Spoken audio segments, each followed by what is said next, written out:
একদম। আজকে রাত্রে খাওয়া দাওয়া খুব একদম জমজমাট। এখানে কি রান্না করেছি তো বন্ধুরা বুঝেই গেছেন, দেখতেই পাচ্ছেন। আর এখানে ধনেপাতা, টমেটো, কাঁচা আম দিয়ে চাটনি। আর এখানে এগুলো মিঠির বাবা রেডি করেছে। এই যে মিঠির বাবা এখানে সুন্দর করে শসা, পেঁয়াজ, আম, আর ওটা দেখিয়ে দাও মিঠির আমটা। আমি রান্না বান্না করে সমস্ত রান্নাবান্না কমপ্লিট করে তারপর এলাম। আর এদিকে মিঠি বাবাগুলো সব রেডি করে রেখেছে। আর মিঠি ওই যে পিস পিস করে আম খায়, তো ওর জন্য আলাদা করে ওইভাবে করে কেটে দিয়েছে। আর এখানে দেখো অনেকদিন পর রান্না করলাম কিন্তু। এই যে এটা লবঙ্গটা দিয়েছিলাম।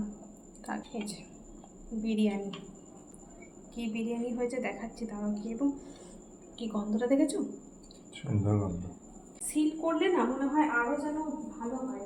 ওই ইয়েটা বাইরে বেরোতে পারে না, পাঁচফোঁটা একদম ওর মধ্যেই সমস্তটা জমা থাকে। দোতলায় রান্না করলাম তো, তো রান্না করার পর আমি কড়াইটা নামিয়ে আনতে পারছিলাম না, ওই জন্য এই কাঠের এটার উপর বসিয়ে তারপর ধরে নিয়ে এলাম। আর ওকে যে বলবো না মা, তো বাবা আরোই কাজ বাড়িয়ে রেখে ফেলে দেবে, গরম ওর আবার গরম সহ্য হয় না। এই যে মিঠি এখন স্কুলের প্রজেক্ট করছে, ওকে বললাম চলে আসবি।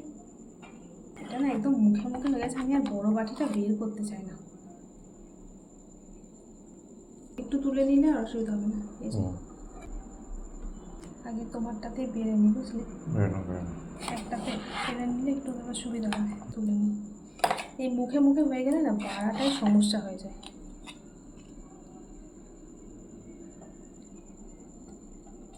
দেখো সুন্দরভাবে দম হয়ে গেছে। আগের দিনে যে মাটন বিরিয়ানি রান্না করেছিলাম, একজন দিদিভাই দেখলাম কমেন্ট করেছিলেন যে জল রয়েছে, একটুকু জল নেই, একটু জল থাকবে না, এমন করে দম দেওয়া হয়। দেখুন কোথায় জল আছে, কোথাও জল থাকবে না, জল নেই একদম, একদম ঠিকঠাক। দেখুন এই যে বোঝা যাচ্ছে কড়াইয়ে মানে লেগে লেগে এসছে, সুন্দরভাবে দম হয়ে গেছে।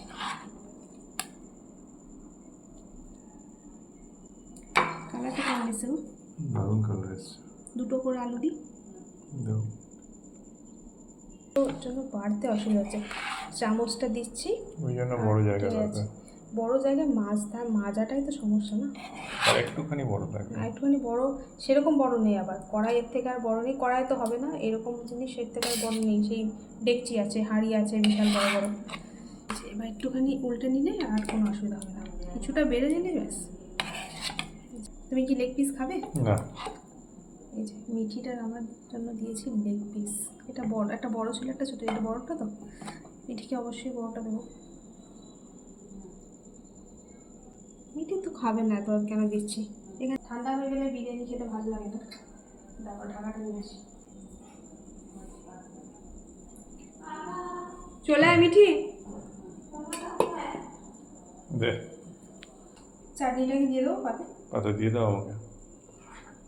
চাটনিতে কাঁচা আম দিয়েছি, কাঁচা আমটা নিয়ে এলে তুমি। আমি কালকে বলছিলাম কাঁচা আম থাকলে চাটনি দিতাম, ওই জন্য নিয়ে এলে।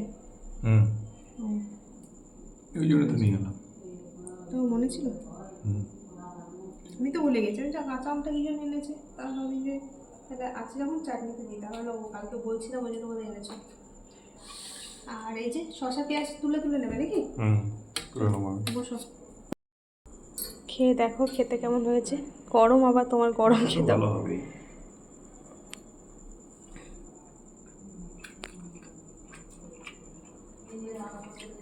ভালো হয়েছে একদম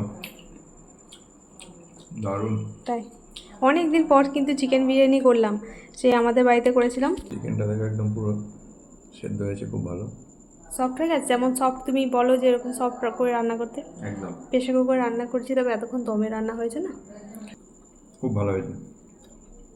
ঠিক আছে খাও আস্তে দারুণ আস্তে। হয়েছে, দারুণ। শসা পেঁয়াজ নিচ্ছ না? নিচ্ছি। আর শেষে আম। আজকে তো মিঠির বাবা সারাদিনে যে কত আম খেয়েছে, অন্য দিন তো খাওয়া হয় না, আজকে বাড়িতে আছে বলে আজকে অনেক আম খেয়ে নিয়েছে, তাই তো? ঠিক আছে চলো খাও তুমি। মিঠি এখনও আসেনি, বললো 5 মিনিট পরে আসছি, কি প্রজেক্টটা শেষ করে তারপর আসছি। 5 মিনিট হয়ে গেছে এতক্ষণে, যতক্ষণে বলেছে, আমি খাবার বাড়ছিলাম তখন। তো চলুন বন্ধুরা, বিরিয়ানি ঠান্ডা হয়ে যাবে, সবাইকে দিয়ে এখন আমিও বসে পড়ি। সবাই ভালো থাকবেন, এখনকার মতো টাটা টাটা। খাও আস্তে ধীরে, চলো।